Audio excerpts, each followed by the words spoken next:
අයිබෝන් සුබ දවසක් සියලු දෙනාටම අද 2026 ජූලි මාසේ 4 වෙනි සෙනසුරාදා. ඉතින් සති අන්තේ සමහර වෙලාවට වරුවක් වැඩ ඇති, සමහර වෙලාවට නිවාඩු ඇති. කොහොම නමුත් අවධානය යොමු කරන්න නිවාඩුවේ ඉන්නවා නම් තමුන්ගේ වත්ත පිටිය පැත්තට නැත්තම් ගේ දොර අවට පිරිසිදු කිරීමේ කටයුත්ත පිළිබඳව අවධානයක් යොමු කරන්න. මොකද ඩෙන්ගු අධිවසංගත තත්ත්වයක් බවට පත් වෙලා තියෙන්නේ. ඉතින් විශේෂයෙන්ම බස්නාහිර පළාත එහි මූලිකත්වය අරගෙන තියෙනවා.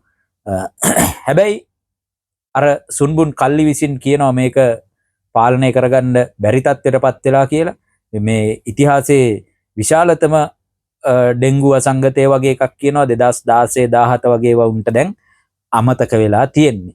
ඒ වියදම් කරපු සල්ලි වලට මොකද උනේ කියලත් හොයන්නත් වෙලා තියෙන්නේ. ඉතින් මේ දිනවල කතා වෙන්නේ වැඩියක්ම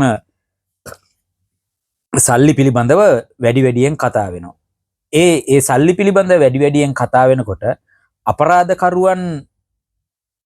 අපරාධකරුවන් කුදලගෙන ආවට පස්සේ ඔවුන්ව තොරම්බල් කරලා ඔවුන්ව ඇපයට තියලා ඔවුන්ට ජීවිත දානය අබේ දානය දීම වෙනුවෙන් කප්පම් ගත්ත නැත්තම් අල්ලස් ගත්ත පුද්ගලයෝ ගැන දැන් මේ දිගින් දිගටම කතා වෙනවා. ඉතින් මේ කතාව ඇතුලේ රටේ හිටපු ප්‍රබල චරිත මේ කියන්නේ ප්‍රභූයයි කියන සුදු අඳින ආගම දහමට ඉතාමත් ලැබි තක්කඩි, හැබැයි ඉගෙන ගත්ත තක්කඩි අර සුදු කරපටි කාර්යවම තමයි. ඒ වුණාට කළු කෝට් එක කළු ටයි එක දාලා උසාවියට ගියාට ඒගොල්ලන්ගේ ක්‍රියාවන් ගත්තට පස්සේ ආයි ලොවෙත් නෑ, ගණ්ඩම දෙයක් නැති තැනට පත් කරලා තියෙන්නේ මුළු රටම. ඔගලන්න මතකයි මේ එක්ස්ප්‍රස් පර්ල් නෞකාව සම්බන්ධයෙන් ලොකු කෙලියක්, ලොකු විජ්ජුම්බරයක්, ලොකු ජවුසමක් නැටුවා පාර්ලිමේන්තුව ඇතුලේ. ඒ ජවුසම කොච්චරද කියනවා නම් ඒ නඩුව ලංකාවේ අහන්න බෑ. ඒ විතරක් නෙමෙයි, ඒ ලංකාවට ලබා ගන්න තිබ්බ වන්දිය හා සමානව ඒක වළක්වන්න මංජු නිස්සංක කියන පුද්ගලයෙක් විසින් මේ ලංකාවෙන් පිටදී විශාල මුදලක් අරගෙන තියෙනවා කියලා පාර්ලිමේන්තුවේ පවා මේ ඩීල් දාස පුද්ගලයා බෙරිහන් දුන්න අපිට මතකයි. ඉතින් දැන් මේ ප්‍රස්තුත කාරණය ඔයගොල්ලෝ දන්නවා. නදුන් චින්තක නොත් හරක් කටාට අබේදානය දීම වෙනුවෙන් තමයි කෝටි 5000ක් ඔෆර් කරලා කෝටි 5000 කෝටි 3000ට බස්සලා කෝටි 3000 කෝටි 2000ට බස්සලා කෝටි 2000න් කෝටි ලක්ෂ 2000න් ලක්ෂ 1200ක අත්තිකාරම ලබාගෙන ලංකාවට ඇවිල්ලා ඊට පස්සේ මේ වැඩේ වෙන්නේ නැතිකොට ඇතිවිච්ච තත්ත්වය මත නිර්නාමිකව ලැබුණු පැමිණිලි සහ විශේෂයෙන්ම සයිබර් නිවුස්, මට මතක විදිහට සයිබර් නිවුස් කියන නිවුස් වෙබ් අඩවියෙන් කරපු හෙළිදරව්වකට අනුවත් සහ මේක ගැන හෙව්වනම් හොයන්න තිබ්බේ එදා චමුදිතත් එක්ක කීර්ති රත්නායක කරපු හෙළිදරව්වෙදී. හැබැයි එතකොට කරන්න විදිහක් නැහැනේ. එතකොට ඒගොල්ලෝ ලොක්කෝ. ඉතින් ඒගොල්ලෝ ලොක්කෝ. දැන් හැබැයි අධිකරණයේදීම කියනවා දැන් ඒගොල්ලෝ සොක්කෝ කියලා. ඒ කාලේ ලොක්කෝ දැන් සොක්කෝ වෙලා තව ඊළඟ නඩුවාරය වෙනකොට සමහර විට කුක්කෝ බවටත් මේගොල්ලෝ පත් වෙන්න බොහෝ වෙලාවට ඉඩ තියෙනවා. ඉතින් මේ ගනුදෙනුව සිද්ධ වුණාට පස්සේ ඔය හිටපු අධිකරණ ඇමතිවරයා මාධ්‍ය සාකච්ඡාවකදී මාධ්‍යවේදීන්ට කියනවා මේ 150ක විතර පිරිසක් ඉදිරිපත් වෙනවා. රනිල් වික්‍රමසිංහටත් 500ක් විතර ආවා කිව්වනේ. මොකද එහෙම එන්න ඕන. මොකද එහෙම නාවොත් තමයි පුදුම මේ අමුල් ලෙඩ්ඩුනේ. රැට නිින්ද යන්නේ. නිින්ද යන්න විදිහක් නැහනේ. මොකද්ද ස්ලීපින් මොකක් හරි ලෙඩක් තියෙනවා කියලා කිව්වා. ඒ කියන්නේ නිින්ද ගියොත් හුස්ම හිර වෙන කේස් එකක්. අමුතු ලෙඩ අමුතු ලෙඩ ලොවෙත් නැති ලෙඩ සමහර ඒවා ඔය පාර්ලිමේන්තුවේදී මතු කරන්න උත්සාහ කරේම රනිල් වික්‍රමසිංහට තමයි වැඩිම. එකෙක් පුටුවෙන් වැටුණා. ඊට පස්සේ රනිල් වික්‍රමසිංහගේ දමනි වැඩ කරන්නේ නැහැ. සිරා වැඩ කරන්නේ නැහැ. ලේ ගමන් කරන්නේ වෙන විදිහකට. ඉතින් ඊට පස්සේ දැන් දිගින් දිගට මේ ලෙඩ්ඩු ඊට පස්සේ චරිත් අබේසිංහ ස්ටෙන්ට් 3ක්ද කොහෙද දාලා තියෙන්නේ? තව 5ක් දාන්න තියෙනවලු. මූ වෑල් වලින්ම දුව ඉන්නේ. වෑල් වලින්ම දුව ඉඳලා තින්නේ. මූ තමයි මේ වැඩේ කෝඩිනේට් කිරීමත් සම්පූර්ණයෙන්ම හර්බි හරහා කරලා තිබ්බේ. එතකොට හර්බි ඇත්ත කියනවා. හර්බි දැක්ක දේ දැන් සමාජ මාධ්‍යවල කියලා තියෙනවා. ඒ හර්බි සුදායියත් එක්ක කරපු වැඩසටහනේදීත් එක් තැනකදී කියනවා මම හරියට දන්නේ නැහැ ඔය කාලවකවානුවේදී එවකට අධිකරණ ඇමතිවරයා හිටියෙත් ඩුබායි වල තමයි කියලා. ඉතින් ඒක ඊයේ අධිකරණයේදී හෙළිදරව් වෙලා තිබුණා. ඔහු ඊට පෙර ගිහිල්ලා මේගොල්ලෝ ඊට පස්සේ ගිහිල්ලා. එතකොට අධිකරණ ඇමතිවරයා ඩුබායි වල මොකද කරේ කියලත් හොයලා බලන්න කටයුතු සිද්ධ වෙමින් තියෙනවා. එතකොට විදේජාත රාජපක්ෂ අහනවා මේ කෝටි ගාණක් දිරාම් ලක්ෂ ගාණක් කොහොමද ඩුබායි වලින් පිට කරන්නේ? මේවා තනිකර ගල් පැලන බොරු වගේ එකක් කියන්න උත්සාහ කරනවා මේ මාධ්‍ය හමුවේදී, මේ මාධ්‍යවේදීන් උදෙසා. මොකද අපිට මතකයි කොවිඩ් කාලෙදී පට්ට විදිහට මෙහෙ තිබුණා උන්ඩියල් කේස් එක. අපෙනුත් ඇහුවා 60ට 70ට දානකොට 90ට 100ට වගේ ගන්න තරම් පුද්ගලයෝ ආවා. හැබැයි එවකට අපි දාවන මුදල් වල ගසා කනවා ඒ රටේ අර වංචාකාරී දූෂක 70 විසින් රට පාලනය කරපු කාලේ තමයි අපි සල්ලි යවුවේ. ඒත් අපි කොච්චර අපේ සල්ලි ගසා කෑවත්, කොච්චර යවපු සල්ලි හූරගෙන කෑවත් අපි අනීතිකව තව රුපියල් 10ක් 15ක් නැත්නම් රුපියල් 20ක් 30ක් වැඩි කරගන්න බලාගෙන කිසි දවසක මේ වෙනකම්ම අනීතිකව අපි ලංකාවට සල්ලි යවලා නැහැ. නීත්‍යානුකූල විදිහට ඔන්ලයින් මාර්ගයෙන් හෝ යම් කිසි ඒජන්සි මාර්ගයෙන් තමයි අපි යවපු සල්ලි සහ අදටත් ඒ සල්ලි යවනකොට ඒ විදිහට ඒ ට්‍රාන්ස්ෆර්ස් කරන්නේ. ඒවට අමතරව ඔය උන්ඩියල් කේස් එක ඕනි තරම් තිබ්බා. එදා ඔය සුදායිගේ වැඩසටහනේදී හර්බි කියනවා එක්තරා ජාතියක් කියලා. ඒ ජාතිය එක්කෙනෙකුට දුන්නට පස්සේ එයා තමයි මේක උන්ඩියල් කරලා ලංකාවට දැම්මේ කියලා. උන්ඩියල් කෙටිම ක්‍රමය තමයි අපෙන් දිරාම් ටික ඒගොල්ලෝ ගන්නවා.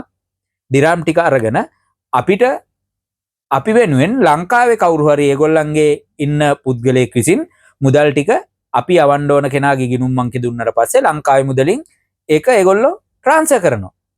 අපි බැංකුවෙන් දැම්මොත් 80යි නම් මේගොල්ලෝ සමහර විට 85යි. ඔය කොවිඩ් කාලේ ඒක ලොකු ගණන් වලට ගියා.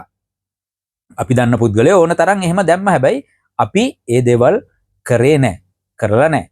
අපේ ඩීටේල්ස් ගත්තත් ඔක්කොම චෙක් කරන්න පුළුවන් නැති මහ බැංකුවට හරි ඔය ඕනම කෙනෙකුට. ඉතින් එහෙම තමයි ඔය මුදල ලංකාවට යවලා තියෙන්නේ. එතකොට ඔයගොල්ලන්ට මතකයි අලි සබ්රි රහීම් කියලා හිටපු മന്ത്രിවරයෙක් අහු වුණා එයාපෝට් එකේදී සේදමාවතේ. නැත්තම් ඔය ප්‍රභූවරු කියන තක්කඩියව පරීක්ෂා කිරීමකින් පවා තොරව උන්ට හදිස්සියට යන්න තියෙන පාර නැත්තම් ඒ ප්‍රභූවරු කියන තක්කඩින්ටම වෙන් වෙලා තියෙන ඒ හදිසි දොරටු ඒ විශේෂ ඇතුල්වීම් පිටවීම් ඒව හරහා යනකොට උන්ගේ බෑග් එකක්වත් චෙක් වෙනවා හරි අඩුයි. හැබැයි සැකේට හරි චෙක් වුණා නම් අන්න බලාගන්න තිබ්බ. ඒක තමයි අලි සබ්රි රහීම්ට එවකට උනේ රත්තරන් බර ගාණක් කිලෝ ගාණක් ගෙනල්ලා මාට්ටු උනේ. ඉතින් ඒ වගේ ඔය කියන අධිකරණ ඇමතිවරයාට එවකට ඕන තරම් අවස්ථාව තිබ්බා බෑග් එකක දාගෙන ඕක අරගෙන ෂපාන් එකේ එළියට යන්න. උන්ඩියල් හොඳම ඒගොල්ලන්ට තියෙන ලේසිම ක්‍රමය තමයි උන්ඩියල් කරන එක. එතකොට රිස්ක් එකක් නැහැ. එයාපෝට් එකෙන් ඩිරාම් ඔය ලක්ෂ ගණන් ඩිරාම් පිට කරද්දී රෙස්ට්‍රික්ෂන්ස් නැත්තම් බාධක ඒවෙන් බේරෙන්න හොඳම ක්‍රමය තමයි රටේම මේ සල්ලි ටික තිබ්බා උන්ඩියල් කරා. ඉතින් කොහොම නමුත් තවදුරටත් ඔවුන්ව රක්ෂිත බන්ධනාගාරගත කරලා තියෙනවා. මොකද පරීක්ෂණ තාම පැවැත්වෙනවා.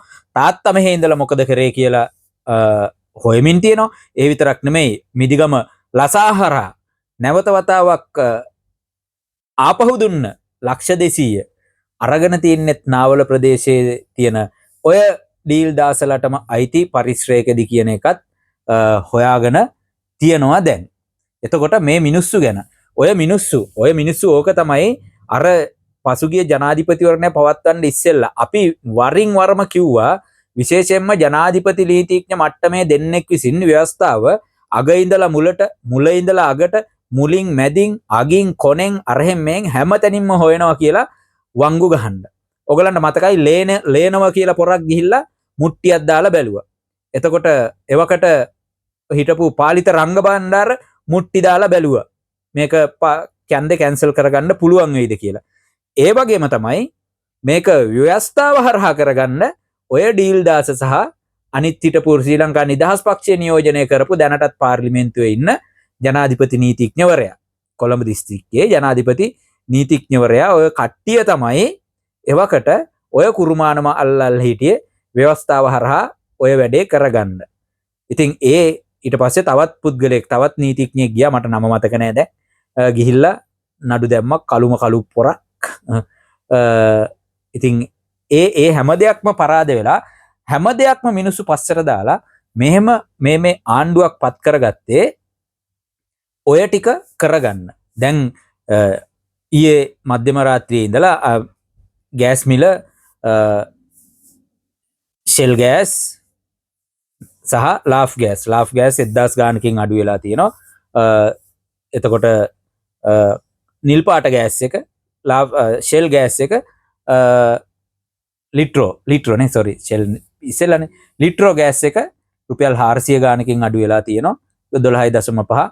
එතකොට 1000 ගානකින් අඩු වුණා ලාෆ් ගෑස් එක. මොකද ලාෆ් ගෑස් එක මිල ටිකක් වැඩිපුර තිබුණේ. දැන් ටිකක් වගේ ළඟට ඇවිල්ලා තියෙනවා ගෑස් දෙකේම මිල.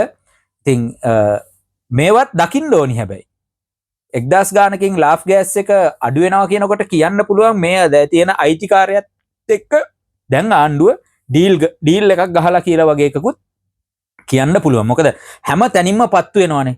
හැම තැනින්ම එක එක ඒවා පත් වෙනවා. දැන් අමතක වෙච්ච දේ තමයි හිටපු ජනාධිපතිවරයෙක්ගේ පුතෙක් මේ බදු වංචා කරමින් සුකෝපභෝගී වාහන ලංකාවට ගෙනාපු කතාවක් කියනවා. ඔය කතාව පත් වෙලා යනකොට ඔය කතාවට අදාළ ජනාධිපතිවරයාගේ පුතා බැරි වෙලා හරි අත්අඩංගුවට ගත්තොත් ලංකාවම බඩගින්න ඉන්නත් පුළුවන්. එහෙමත් හිතාගෙන ඉන්නවා. කීරිසම්බ කන පිරිසට බඩගින්නෙම ඉන්න වෙනවා. නැත්තම් ආණ්ඩුවට කීරිසම්බ රටින්ම ගෙන්නන්න වෙන කතාවකුත් කියනවා. මොකද කීරිසම්බත් සමහර වෙලාවට සාක්ෂියක් විදිහට නැත්තම් මේ නඩුව පැටලුනොත් ඔය කියන අදාළ ජනාධිපතිවරයාගේ පුතා ජනාධිපතිවරු පිරිමි දරුව හිටපු ජනාධිපතිවරුන්ගෙන් දැනට මහින්ද රාජපක්ෂගේ උන්ට ලොවෙත් නැති වෙන්න නඩුනේ. උන්ට ලොවෙත් නැති වෙන්න නඩු. ඒ නඩුවකටම අදාළ තමයි වසන්ත කරන්නාගොඩ හිටපු අඩ්මිරල් of the fleet වසන්ත කරන්නාගොඩත් අත්අඩංගුවට පත් වෙලා මේ යෝෂිතව ගන්නම ගහපු ගේම. ඒ කියන්නේ දේශපාලකයන්ට කොයි තරම් කත් ඇද්දද කියන එක. මුන් රටේ ආරක්ෂාව වෙනුවට දේශපාලකයන්ට කත් ඇදලා උන්ගේ පුත්තු ධම්මලා මහින්ද පතිරණලා වගේ උන්ලව්ව ලියවනවා මේ මුන් මෝ ගියපු නිසා චිත්ත ධෛර්යය වැඩි කරන්න තමයි මුන් ගියේ කියලා. මේ මහින්ද රාජපක්ෂ දරුවව කැප කරේ චිත්ත ධෛර්යය වැඩ කරන්න. ඒ චිත්ත ධෛර්යය වැඩි කරපුවා ඕනෑවටත් වඩා මේ සමාජ මාධ්‍ය හරහාම සහ මේ එක එක කමෙන්ට් වල ඕනෑවටත් වඩා නාවික හමුදාවේ හිටපු අය ප්‍රකාශයට පත් කරලා තියෙනවා. අම්මා මුත්තා නැති වෙන්න. ඒ කියන්නේ ගෙදරක මෙහෙම තක්කඩිකම් කරනකොට අම්මා කෙනෙකුට බලන් ඉන්න පුළුවන්ද? අම්මා කෙනෙකුට. ඇයි බලන් ඉන්න බැරි? 2 වී කියලා ගහගත්තට අම්මට මේවා මොන මේවා සුම්මනේ. මේවා සුම්මනේ. යාළුයි අපි යාළුයි අම්මලා පුතාලා තාත්තලා පුතාලා බාප්පලා පුතාලා මහප්පලා පුතාලා එක තොගේට සුද්ධ කරා. යුද්ධ කරා දිනුවා සුද්ධ කරා. යුද්ධ ඉවර කරා සුද්ධ පටන් ගත්තා. සුද්ධෙත් ආයි කරේ වචනේ පරිසමාප්තාර්ථයෙන්ම සුද්ධ කරලා ශ්‍රේෂ්ඨ අධිකරණයෙන් නම් කරනු ලැබුවා මේ රටේ ආර්ථික ඝාතකයෝ බවටත්. අපි නෙමෙයි ශ්‍රේෂ්ඨ අධිකරණය මගින්. ඉතින් එහෙම වටපිටාවක් තුල ජනතාව යම්කිසි තීන්දුවක් ගත්තා මේ ඔක්කොටම තිත තියන්න අපිට කණ්ඩත් එපා. අපේ ලයිට් බිල අඩු කරන්නත් එපා. අපිට ගෑසුත් එපා. ගෑස් මිල අඩු කරන්නත් එපා. පෙට්‍රලුත් අඩු කරන්න එපා. මේ මොනව නැතත් කමන්නේ මේ තක්කඩි හොරු ටික අල්ලලා දාන්න කියලා. ඉතින් ඒව සහ මේ රට කොයිතරම් කළමනාකරණය කරනවද කියලා දැන් ඔප්පු වෙලා තියෙනවා. විශේෂයෙන්ම ජාත්‍යන්තර මූල්‍ය අරමුදලින් ලෝක බැංකුවෙන් කියලා තියෙනවා අපි දැන් ඉහළ මැදි ආදායම් ලබන රටක් බවට මේ වසර තුල පත් වෙලා තියෙනවා කියන එක 2025 වසරෙන් පස්සේ. ඉතින් රටට රුපියල් ඩොලර් එමින් තියෙනවා. ඒවා ඒ විදිහට ඒ කියන්නේ දූෂණය උඩ ඉඳලා නැති වෙනකොට උඩ ඉඳලා මේ කරප්ෂන් නැති වෙනකොට පල්ලෙහාට කරන්න අමාරුයි. හැබැයි නැත්තරම නෑ. සමහර ඒවා තවදුරටත් සිද්ධ වෙනවා ඇති. ඉතින් එහෙම සිද්ධ වෙනවා නම් ඒ සිද්ධ වෙන දෙයක් අපිව දැනුවත් කරන්න අපි ලෑස්ති ඕනම රිස්ක් එකක් අරගෙන ඒවා මේ ලෝකෙට කියන්න. මොකද අපි සත පහක්වත් බලාගෙන නෙමෙයි මේ වැඩ කරන්නේ. දැනටත් YouTube එකෙන්වත් එක රුපියලක්වත් අරගෙන නැහැ. මේ කරන්නෙම අපිට හරි ආසයි අපේ රටක් විදිහට දකින්න. මිනිස්සු සැප විඳින මිනිස්සු ආසාවෙන් ජීවත් වෙන රටක් දකින්න අපි හරි ආසයි. අපි හරි ආසයි. ඒ උමනාවෙම තමයි අපි මේ දෙක මේවා කරන්නේ. ඉතින් මේ රටේ දූෂකයන්ට, වංචාකාරයන්ට, අපතයන්ට ඒ සෙට් එකම එකට එකතු කරගන්න කට්ටියක් ලෑස්ති වෙනකොට මේ රටේ ජනතාව විසින් ඒ ඔක්කොම ලොට් එකම බන්ධනාගාරය කරා දක්වන්න කටයුතු කරගෙන යනවා. මොකද ශ්‍රේෂ්ඨාධිකරණයේ ප්‍රධානිය අගවිනිසුරුතුමන්ම කියන විදිහට ජනතාවගේ පරමාධිපත්‍ය බලයක් තමයි මේ අධිකරණයට ලබා දීලා තියෙන්නේ. ඉතින් ඒක අපි හිතන්නේ ඒ උගත් මහේස්ත්‍රාත්වරු පවා ඒ අලුතෙන් පත්විච්ච මහේස්ත්‍රාත්වරු පවා ඒකට අනුව කටයුතු කරાવી මේ රට නීතිගරුක රටක් බවට පත් කරන්න. ඕගලන්ගේ අදහසත් යටින් කමෙන්ට් එකක් විදිහට දාන්න. වංචා දූෂණ ඕනෑම තොරතුරක් අපිත් එක්ක කතා කරන්න, අපිට ලියන්න, අපිට කියන්න, අපිට ඊමේල් කරන්න, WhatsApp කරන්න. සියලුම දේවල් ඩිස්ක්‍රිප්ෂන් එකේ තියෙනවා. ඒ වගේම යන ගමන් අපිව subscribe කරගෙනම යන්න. අපිට කිසිදු ආර්ථික වාසියක් බලාගෙන නෙමෙයි මේක කරන්නේ. ආයිත් කියන්නේ අපේ රට සුරක්ෂිත ලස්සන මිනිස්සුන්ට සැප පහසුව ජීවත් වෙන්න පුළුවන් රටක් නිර්මාණය කර ගැනීම වෙනුවෙන් අපි අදට ගිහිල්ලා එන්නම්. සුබ දවසක් සියලු දෙනාටම. ජය වේවා.